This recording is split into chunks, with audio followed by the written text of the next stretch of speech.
What's up, everybody? It's Supersmallchibiwolf, and today I'm going to be talking about will your collection ever come to an end?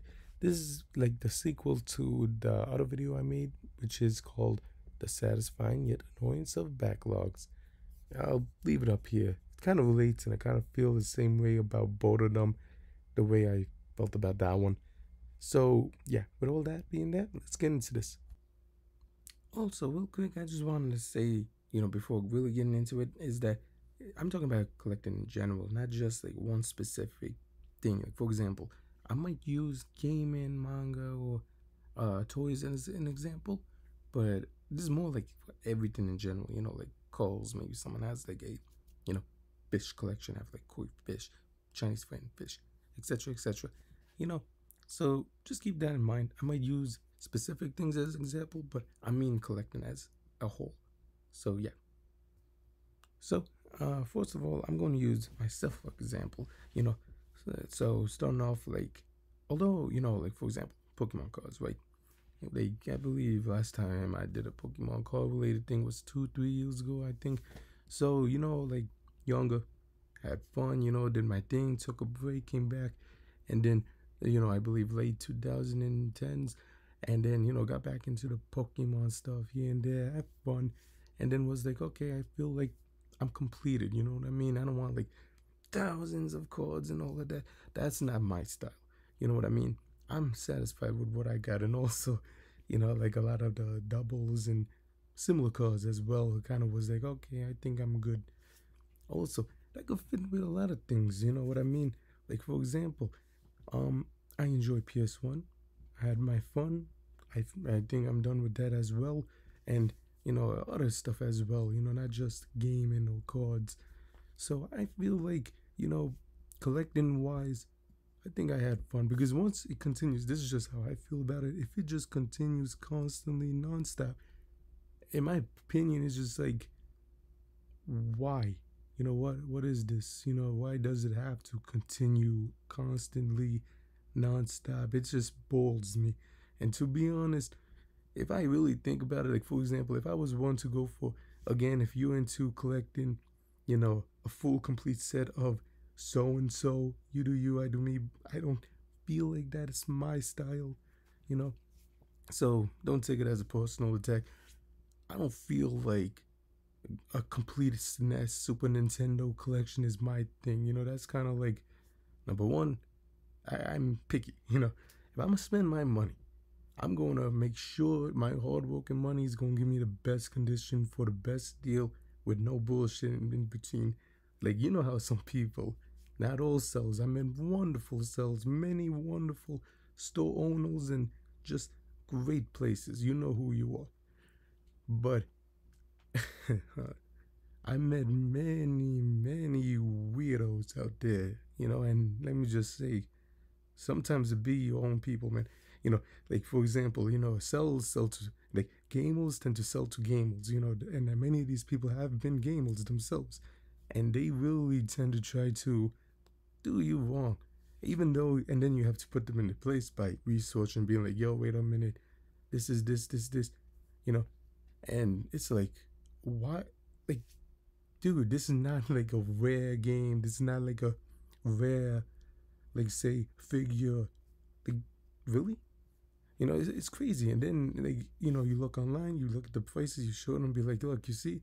And then they look and they act like, oh, man. And look, many times, I'm going to say this, many times, okay, cool. But if I know specifically that you are the type of person to look up prices in the past to try to justify a sale, and I know what's going on right now. I don't need to call you out because we both know, you know. Now, don't get me wrong, many times, let me say this though. There's a few people that, I've met, went to stores that, look online prices, and a lot of times, it might be, it's like, it's a two-sided blade, like that, like the saying, And one side, it's bad because they're trying to get the most biggest expensive price for every little item. But then on the other side, something that was once 150 could go all the way down to 60 or 30. And then it's like, oh wow, it dropped. that I was involved in many of those that, I was like, wait a minute, why is this so priced up? You know what I mean? And then I asked, they checked the price. I got less than half of what they were trying to sell for, because me and that person knew that that thing went straight down price wise, and I got it for that good price. So at times it could be helpful, but many times it could be annoying. Um, I would just say, you know, be careful with that stuff. And that could happen with anything, not just gaming. That's just a thing that I've experienced with gaming. So just keep that in mind, whether you're going to go to a car show or like, you trying to collect, like novels or something, you know what I mean? So that's a little bit of a heads up for you.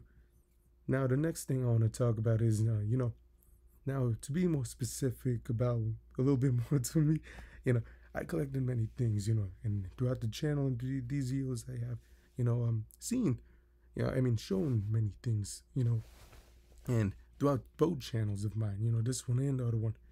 And one thing that I noticed, a lot of the newer stuff I've been collecting as well, and it's fun in the whole, but it kind of, there's, like, for example, when someone says, hey man, what do you think about the Super Nintendo? What do you think about the 64 and PS2?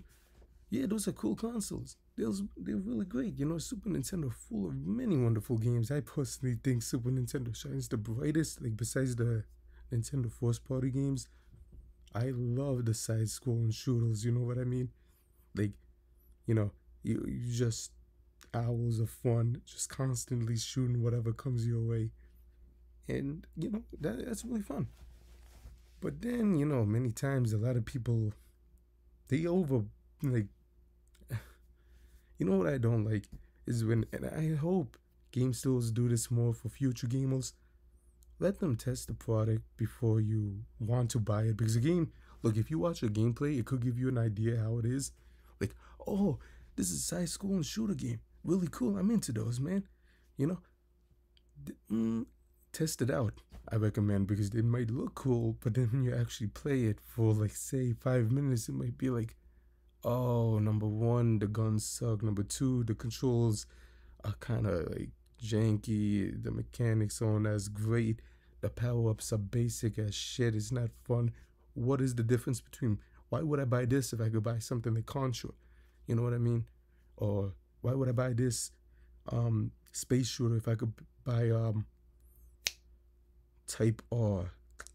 Forgot the name, but yes, a side shooting game. You know what I mean? From a franchise that I know is very popular and very amazing. You know what I mean? So that's another thing, always try to test out these products, because sometimes they're not as good as it seems, and sometimes they kind of like, they're okay. And a lot of times games are overpraised, they really overpraised, man.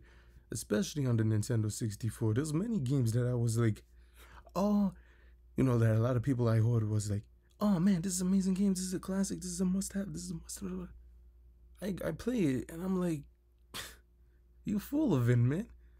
I know this is gonna piss people off, but look, Rare, they make great games on the 64, but most of the games are shit ass. They do not live up to the hype, and I don't care what anyone says. Complain if you want. But many of those games do not live up to nowadays standards. And even when I tested them back then, like a few years ago, they still were, kind of sucked. And I don't know, in my opinion, a lot of times these platformers or some games from these consoles that have really held up prize, like praised and beloved, they kind of don't meet that stuff. You know what I mean? They're kind of like, oh, like now I see why they don't make games like this shit anymore. Like this serious or this franchise. Like, don't get me wrong. Like, when I think about like a true, no joke, a true underrated game. Well, by the way, right? A lot of people know what these game consoles have nowadays. So nothing is really underrated. If millions of people already have probably seen it online. You know what I mean? But let's just say, for the sake of this video, underrated games, right? For me, I think of like Chameleon Twist on the Nintendo 64. Everyone talks about like GoldenEye, Zelda, Mario, and So many other games, which is wonderful. Don't get me wrong, I enjoy those games too. But Chameleon Twist, when does anyone say Chameleon Twist? I love those games. I beat both games earlier this year for the first time. You know, the guy have like, of course, my actual backlog. So those were like two games that I beat one after the other that same week, because I was like, you know what, I haven't beaten a game in a while. So boom, just took care of both of them right away, and I had fun. I had a wonderful time. I try not to rush it. I try to enjoy the game and experience it to the fullest. You know what I mean? And hell, maybe later this year I'll play it again a second go. Because it was a good time, man. I enjoyed those two games. But yeah, that's an example of like the games I'm talking about. So yeah, back to collecting though. Will your collection ever come to an end? Now I've been thinking about this. Oh, one thing. It's like it's not just a simple question. I mean, a simple answer. Will your collection ever come to an end? Yes or no? Depends. What are we talking about? Are we talking about just gaming? Are we talking about just Nintendo games? Are we talking about just PSP games? Are we talking about just VHS and DVD, or movies as a whole? You know what I mean? It's not just collecting as a whole, because we all collect. We all want to find something that we like and enjoy, and that that sparks and ignites a interest in passion within us. You know what I mean? That's just human nature. You know what I mean? You see something new, you like dopamine, it's the brain, you have fun, you enjoy, you get invested, you do some research, and then boom. Or maybe you're in a group of friends and they say, yo, dude, look at this. And then next thing you know, you have 20 yo-yos and you guys are going at it, yo-yo conventions. And then it's like, I'm a yo-yo collector now. You know what I mean? So you never know. So collecting could be different. It's not just, okay, I collected everything I want on my list that I wanted to all these years. I'm done forever. I'm never going to collect nothing. Then a new Kobe game drops and you're like, oh man, that's going on the list. It's coming out this holiday season. I can't wait. Guess what? You're still a collector. So, yep. Or you just like, oh man, I just got every dream car I ever wanted. You just found out that, oh my, this is amazing. Look at this cool 1999 Nissan GTR R34 Skyline Cherry Red, basically my dream car, on sale. And I have enough. So you just go and you buy it. You know what I mean? Guess what? You had something in mind. You wanted to collect it. You went out and you collected it. You got it. For that moment, you were a collector. You see? So it's not truly you finishing collecting. You just have like long breaks, or you don't have like huge collecting, passion. That's how I see it. So when it comes down to it, will your collection ever come to an end? In my opinion, we don't truly end it. We just end long journeys that we had long enough to remember that, okay, this was a big part of my life once upon a time. And now we just moved on from it because I collected them all. Or I collected, the things that I wanted. So, yeah. So, two other points that I want to end the video on that I don't think I covered within this video. So, one point is this. Not to bring the mood down, but let's be realistic. We age, we get more wise, we get smarter, we get more like busy as we age. You know what I mean? Back then we used to have all day to be free, but then responsibilities, etc. Reasons why I don't do YouTube full time. You know what I mean? So different things. So my reason of bringing all this up is that it's great to make sure to have fun and admire and enjoy what we have, because a lot of times some people, they just want the most popular everything, and then it's like, oh, I'm not into this. And look, don't get me wrong, it's good to buy things, try it out, and have fun.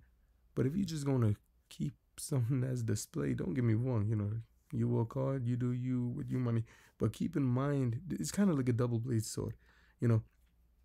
It's in one way, yeah, it's good. You want it, as display piece, cool, I guess, have fun. I recommend getting a poster if you want that, you know what I mean? But think about it, like I said, You really think there's like millions and millions and millions of copies of Chrono Trigger out there for Super Nintendo? Hell no. There's probably someone out there dedicated, like, yo, I grew up with Super Nintendo. I didn't, have a lot of money. We just had games on our birthday or Christmas. That's how it be. You know what I mean? Or maybe graduation. I want this game, but I can't find it for a reasonable price, or I can't find it at all. You know what I mean? In some places, and it's like, damn, I could relate. I could understand what they're talking about. That was me with many games for the longest time. You know what I mean? Like, they don't have that around my area. For me personally, this is crazy too. This is how I was talking with this and a person that works in a game store recently. Like, for example, I was like, like Yakuza Zero, right? One of the most memed games of all time. I don't have that on PS4. I've never seen that sold near me in any store. And I'm just going to probably buy it online. You know what I mean? But yeah, that's just an example. Like, dude, like, I never seen that near me in store. But that's one thing that I personally want to, again, collect. Play, have fun, enjoy, experience the wacky adventures and all of that stuff. So yeah, that's just an example. Another thing I want to say is this. You know, I love gaming, and even if I stop collecting, and this is in general, just because someone loves a hobby or collecting something, even when they stop collecting, doesn't mean that they don't love or use those items that they have collected. You know what I mean? Now, me personally, I think, like I said in the past, and I'm gonna say it now, you know, every story comes to an end, and I think when it comes to retro games, I kind of feel like I want to move on. I've dealt with the good and bad. I've shared with it in this channel, and it's kind of annoying. You know what I mean? Like, prices always going up and down. People trying to do weird shit, and the prices don't match the conditions, and it's like, yeah, I'm done. I'm annoyed. I'd rather just wait and see what Nintendo is going on, because now this is kind of going off topic, but I love the PS5. It's a wonderful game system, but the first party games ain't doing it for me. You know what I mean? It's like, yo, Sony, what the hell are you doing? You know what I mean? The PS4 is way better than the PS5 first party wise, and I don't care what anyone says. You know, but I like the third party games. That's why I keep it, and I enjoy it. And you could record and all of that, but that's all besides the point. So collecting, what do I think? I think this. Number one, retro game wise, I'm almost done. I'm excited. I'm having fun. Maybe next month I'll finish. For this month, I'ma just do my own thing. You know what I mean? But besides that, yeah, had fun. Let me know what you all think. What do you collect? Are you finished with specific collections that you have collected throughout the years? Let me know in the comments, And also, real quick, if you do collect like different fishes, like say Chinese fighting fish, koi fish, or something interesting or random like that, let me know, because I've done that too, and I'm just interested to see who else collects like different random stuff. So yeah, I hope you enjoyed the video. Don't forget to like, comment, subscribe. Until next time, bye.